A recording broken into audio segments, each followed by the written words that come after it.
ازيكم عاملين ايه؟ هقدم لك النهارده كنز لصناعه المحتوى بالذكاء الاصطناعي عشان تقدر تنشر محتوى على كل منصات التواصل الاجتماعي سواء يوتيوب او تيك توك او فيسبوك. هنصنع محتوى اجنبي بالذكاء الاصطناعي بيحقق ارباح 6 اضعاف المحتوى العربي، وكمان هحول لك المحتوى ده لعربي، وهنصنع فيديوهات طويله وفيديوهات قصيره بدون اي مشكله. بص كده ارباح القناه دي معايا على حسب موقع سوشيال بليد بتحقق لحد 418 الف دولار شهريا، وكمان 5 مليون دولار سنويا، وكل ده عن طريق الافلام المعموله عن طريق الذكاء الاصطناعي. القناه دي اسمها خطا ليمبو، والقناه دي مش موجوده في مصر. القناه دي بتعمل محتوى اجنبي عن طريق الذكاء الاصطناعي ومخصص للاطفال وللكبار برضه، وفي فيديوهات مرعبه وفي فيديوهات صغيره وفي فيديوهات قصيره وفي فيديوهات برضه طويله هي بتعملها زي ما انت شايف كده.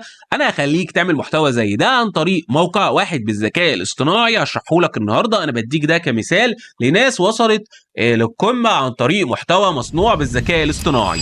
وبرضه دي قناه اسمها بوستد مومنتس في امريكا، وبتصل لحد 2300 دولار شهريا و27 الف دولار سنويا، وكل ده عشان هي قناه صغيره مش زي الثانيه اللي انا شرحتها لكم. برضه القناه بتستخدم نفس الموقع اللي هنعمله النهارده، ومعانا القناه دي قايمه كلها على الموقع، يعني عامله ستايلات نفس الموقع ونفس الطريقه اللي الموقع بيعملها. انا هخليك تعمل كل الفيديوهات دي بموقع واحد زي ما قلت لك، وتقدر انت تدخلها ربح وكمان بالانجليزيه والعربيه. ودي صفحه فيسبوك برضه اسمها AI with fun، بتعمل فيديوهات برضه بالذكاء الاصطناعي، وزي ما انت شايف كده في فيديوهات جايبه مشاهدات عاليه جدا زي ما انت شايف كده 13000 مشاهده وارقام عاليه جدا. وطبعا الفيسبوك بدا يشجع المحتوى المعمول بالذكاء الاصطناعي وبيخش ارباح عادي جدا عن تجربه اكتر من شخص بعتولي على الانستجرام. وزي ما انت شايف كده ده حساب تيك توك متخصص في مجال عمل القصص بالذكاء الاصطناعي، وعنده 15000 مشاهده، وطبعا فيديوهاته بتجيب مشاهدات عاليه جدا لحد 75000 مشاهده على تيك توك. وطبعا كلنا عارفين ان تيك توك بيتا بدا يحقق ارباح، وده فيديو جايب 314 الف مشاهده. انا بستعرض عليك بعض الناس اللي جايبين نفس المحتوى وبيحقق مشاهدات عاليه، وان شاء الله يحقق معاك ارباح. موقع النهارده بقى موقع بيصنع فيديوهات طويله وفيديوهات قصيره للتيك توك واليوتيوب، وكمان هتقدر تحقق منها ارباح من الفيديوهات الطويله، عشان كل الناس بتقول الفيديوهات القصيره مش بتحقق ارباح. لا، احنا هنعمل فيديوهات طويله النهارده ان شاء الله. والموقع بيعمل لك فيديوهات في كل المجالات، اي مجال انت عايزه اكتبه للموقع واكتبه لشات جي بي تي، ويقدر ان هو يطلع لك نتائج زي ما انت شايف كده بضغطه زر واحده هيبقى معاك فيديو كامل بمده تصل ل3 و4 دقائق كمان لو انت حابب. وتقدر تضم اكتر من فيديو على بعض لو انت حابب انت تعمل فيديوهات حقائق او فيديوهات نصائح او اي حاجه انت عايزها. موقع النهارده هيسهل عليك كتير جدا، وهيعمل لك محتوى اجنبي بالذكاء الاصطناعي، يعني ارباحه 6 اضعاف المحتوى العربي، وكمان هعمل لك محتوى عربي من المحتوى الاجنبي ده،